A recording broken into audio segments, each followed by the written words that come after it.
are normally conducted by the National Weather Service every Wednesday and Saturday between 10 a.m. and 12 noon.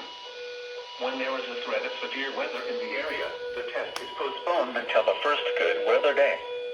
Reception of this broadcast and the alarm tone will vary from place to place. This variability, normally more noticeable at greater distances from the transmitter, will occur even though you are using a good quality receiver in perfect working order. The warning alarm will be activated for severe thunderstorm, tornado, and flash flood watches, and for severe weather warnings affecting the following counties in the KIH58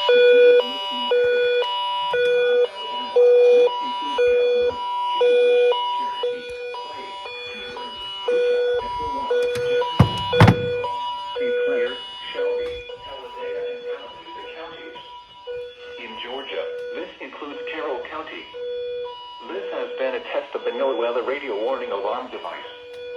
We now return to our normal programming.